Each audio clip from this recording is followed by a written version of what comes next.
마카르라는 강도가 있었다고 합니다. 사실 이 이야기가 실제로 있었던 것인지 아니면 그냥 예화로 떠도는 얘기인지 제가 검증은 못 해봤는데 좀 괜찮은 예화다 싶어서 가지고 왔습니다. 그는 강도기 때문에 이제 돈을 훔친 자였죠.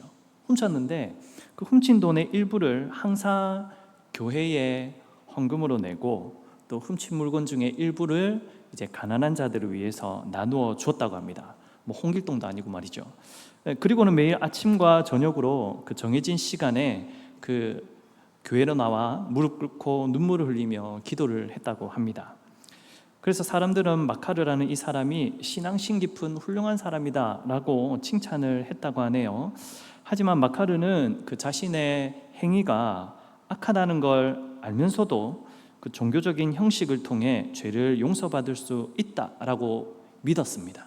그러니 계속해서 훔치고 강도짓을 하고 그럼에도 또 기도를 하고, 여러분 어느 날 마카르가 또다시 강도짓을 하려고 했는데 그 어떤 수도사가 지나가다가 이제 이 사람을 아는 사람 수도사가 지나가다가 이 사람을 만났습니다.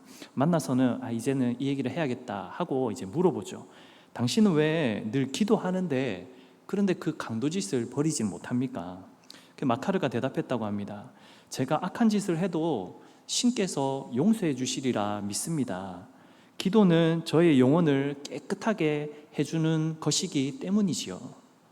그러자 수도사가 말했다고 합니다. 당신이 진정으로 신을 믿는다면 기도를 통해서 당신의 행동이 바뀌어야 됩니다. 형식적인 기도는 당신의 죄를 덮어줄 수가 없습니다. 기도라는 것은 그 기도를 하는 행위, 형식적인 것에 있는 것이 아니라 그 안에 담긴 진실한 회개와 변화된 의지에 달려있기 때문입니다 라고 조언을 해줬다고 합니다. 결과적으로 이 강도가 돌이켰는지 안 돌이켰는지 알 수는 없지만 여러분 이 수도사의 말에서 진짜 겉으로만 이 경건한 것이 진짜 거룩한 사람이 아니라 행동이 바뀌어야, 태도가 바뀌어야만 진정한 경건한 자다, 칭찬받을 수 있는 자다라고 우리는 말할 수 있는 그런 교훈을 얻을 수 있겠지요. 제가 지난번에 2주 전입니다. 수요 설교를 하면서 앞절, 그러니까 로마서 앞절, 저희 오늘 본문의 앞절을 설교하면서 유대인들이 자신들이 율법을 받은 선민이라는 그런 우월감 혹은 특권의식을 가지고 있다라고 말씀드렸습니다. 오늘 본문을 보면 그 우월감을 가지게 된 구체적인 율법적인 증거가 나타나는데 바로 그것이 할례입니다. 여러분 유대인들은 선민의식을 가지고 있었고 그것과 함께 자신들이 할례를 받았느냐 그렇지 않았느냐라는 것으로 의로움과 불의함 혹은 죄인과 구원받을 사람 이런 식으로 구분을 지었습니다. 어떻게 보면 좀 흑백 논리에 따른 이분법적인 구분이죠. 여러분 오늘 성경 본문을 통해 이 할례가 무엇인지를 살펴보면서 진짜 참된 유대인이 무엇인지, 정말 유대인들이 말하는 것처럼 할례를 받아야만 참된 구원을 받은 자인지 오늘 좀 이 말씀을 통해서 좀 살펴보고자 합니다. 우리가 살펴볼 첫 번째가요, 할례가 무엇이냐라는 것입니다. 여러분 할례가 이제 한자어인데요, 할자가 벤다, 자른다라는 뜻입니다.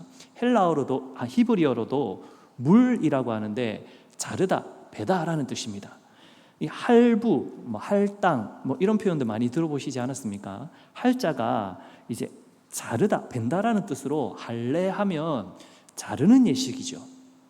무엇을 자르느냐 조금 후에 말씀드리겠지만 여러분 이 할례는 하나님께서 아브라함과 언약을 맺으시면서 제정하신 예식입니다. 그 첫 예식은 아브라함 때 이제 시작되어진 것이죠. 하나님께서 내가 너와 너의 후손의 하나님이 될 것이고 너희는 내 백성이 될 것이다 라고 약속하시면서 그 약속의 표시로 아브라함 자손들 가운데 남자들은 그리고 남자아이들은 난지 8일 만에 남자아이의 그 성기의 포피를 베어서 이제 할례를 치르도록 했습니다. 여러분 이렇게 행함으로써 하나님께서는요 아브라함과 그의 자손들이 하나님이 선택하신 선민이라는 것, 선택받은 민족이라는 것, 그리고 하나님의 나라 백성이라는 그것을 표하시기 위해서, 표시가 되도록 하시기 위해서 그렇게 할례를 명하시고 그들은 그 하나님의 명령에 순종한 것이죠. 창세기 17장 10절에서 11절 말씀에 이렇게 나와 있습니다. 너희 중 남자는 다 할례를 받으라. 이것이 나와 너희와 너희 후손 사이에 지킬 내 언약이니라. 너희는 포피를 베어라. 이것이 나와 너희 사이에 언약의 표징이니라. 여러분, 이 말씀을 보면 할례는요, 누가 정해준 것입니까? 하나님이 정해주신 것이죠. 무지개가 노아 언약의 표시가 되었듯이 이 할례는 아브라함 언약의 표가 된 것입니다. 하나님께서 이들은 나의 언약 백성이다, 내가 선택한 민족이다, 나의 후손이다, 나의 자녀다 라는 표시로 이 할례를 행하도록 하신 것입니다. 그러니 생각해 보십시오. 여러분, 이 이스라엘 백성들, 후대의 신약시대인 유대인들, 이들에게 있어서 이 할례를 받았다라는 것 큰 자부심이지 않겠습니까? 이 사도 바울도 그래서 빌립보서 3장 5절에서 일단 유대인들에게 다가가면서 자신도 그렇게 자랑하듯이 얘기했습니다. 나도 내 자랑 한번 해볼게. 나도 난지 8일 만에 할례 받았어. 나 이런 자야 라고 하면서 자랑스럽게 표현했던 적이 있습니다. 여러분, 이처럼 할례라는 것은 하나님의 언약의 백성이다 라는 표였습니다. 표. 여러분, 우리가 살펴볼 둘째, 이제 할례와 그러면 율법의 관계가 어떠한가라는 부분을 조금 살펴보고자 하는데요. 여러분, 실제로 유대인들이 이 할례를 행한 것이 이제 마치 자신들이 지금으로 말하자면 천국행 티켓을, 여권을 가진 것처럼 여겼다고 합니다. 그래서 그 사람들이 지옥문 앞에 서게 되면 아브라함이 그 지옥문 앞에서 이제 그 여권을 확인하는 거죠. 뭐냐면 할례를 받았느냐 받지 않았느냐. 할례를 받았으면 너 여기 들어올 사람 아니야, 천국으로 가, 보내고, 할례를 받지 않았으면 너 이 문 열고 들어가, 뭐 이런 식으로 생각을 했다고 합니다. 그러므로 할례가 하나님의 심판을 막을 수 있는 어떤 안전장치라고 여기고 있었고, 그 사도 바울 시대에도 여전히 그런 생각을 가지고 있는 유대인들이 많았다라는 것입니다. 그래서 사도행전 15장 1절을 보시면 이런 말씀이 있죠. 어떤 사람들이 유대로부터 내려와서 형제들을 가르치되 너희가 모세의 법대로 할례를 받지 아니하면 능히 구원을 받지 못하리라. 여러분, 바울 시대에도 여전히 유대인들은 할례라는 것을 구원의 조건으로 여기는 분위기가 여전했다라는 것을 우리가 사도행전을 통해서도 알 수 있습니다. 이런 유대인들의 생각과 판단이 옳은 것이었습니까? 아니죠. 이제 더 이상 그들의 생각은 옳지 않았습니다.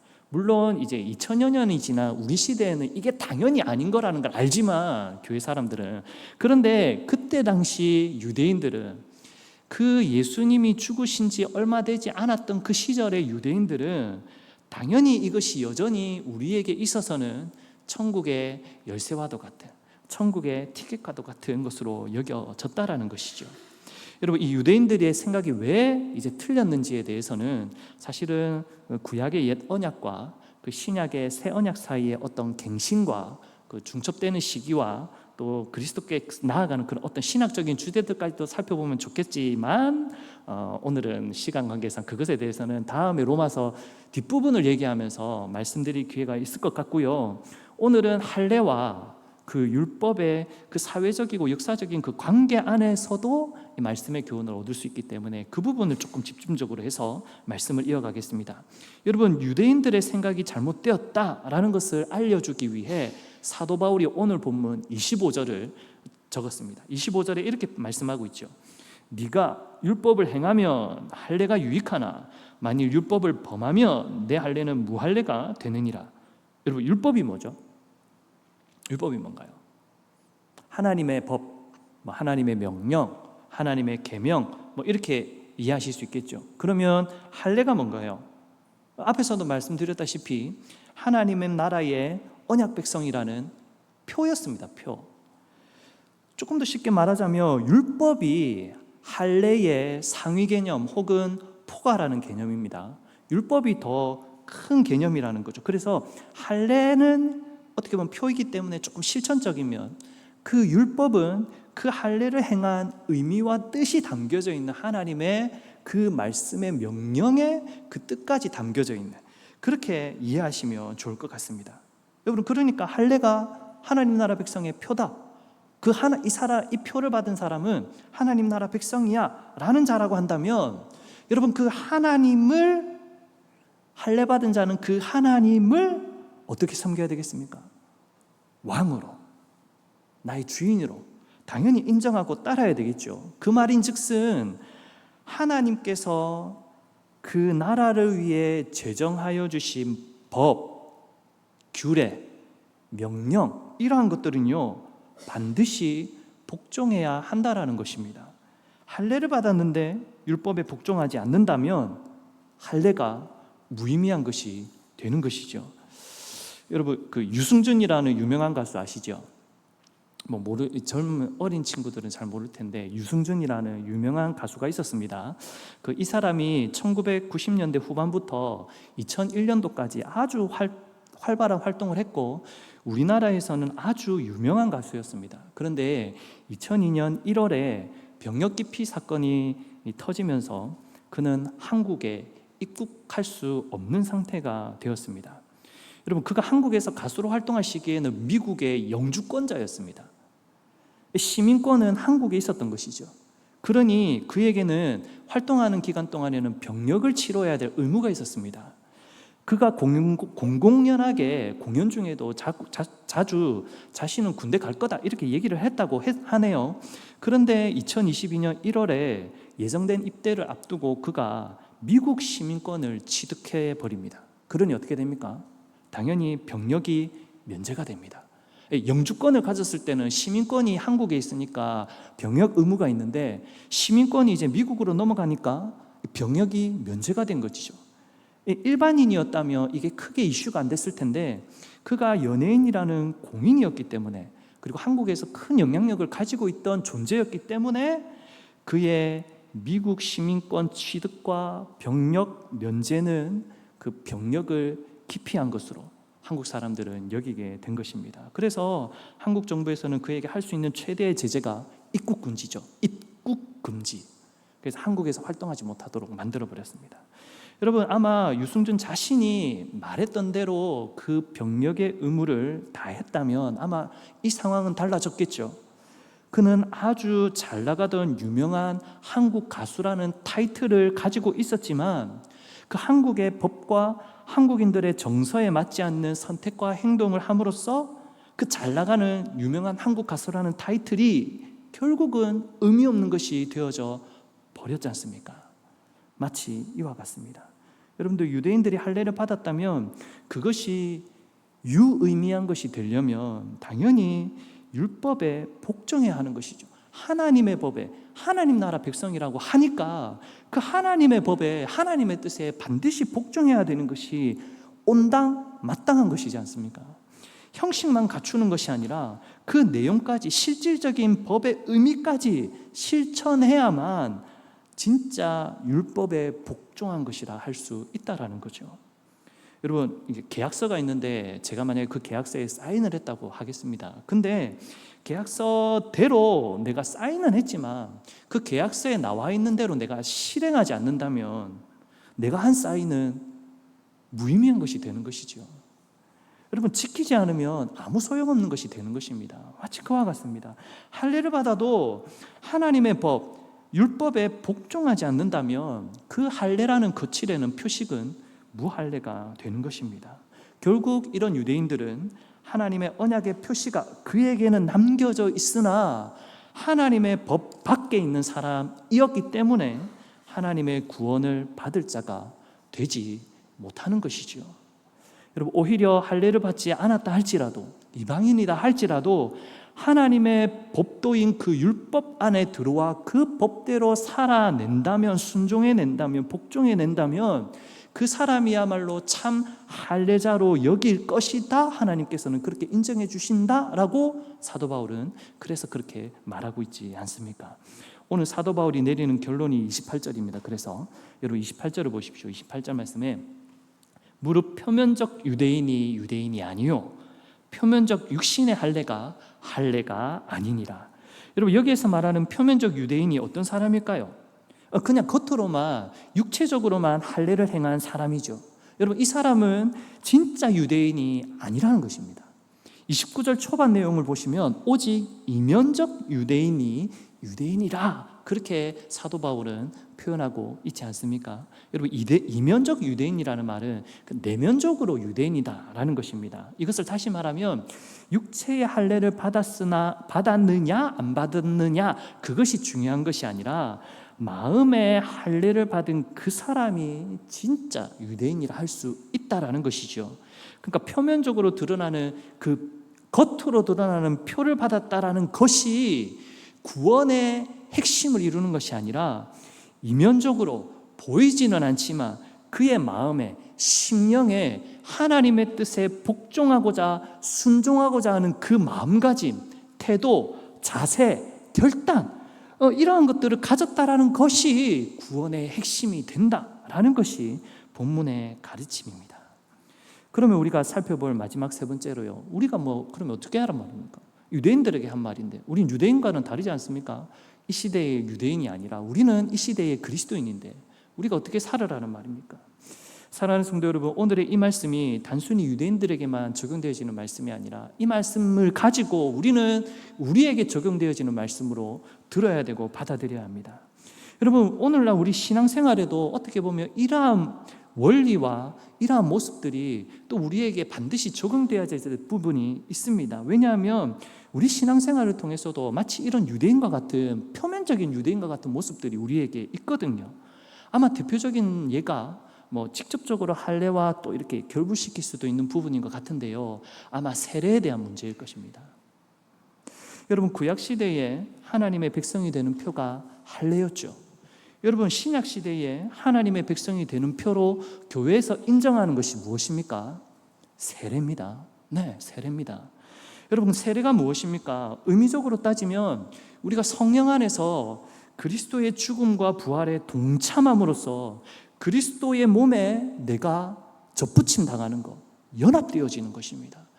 내가 주인이 아니라 주인이신 그리스도께 내가 연합되어지는 것, 그래서 세례받은 자는 이제 공식적으로 교회의 멤버, 일원이 되어지는 것입니다.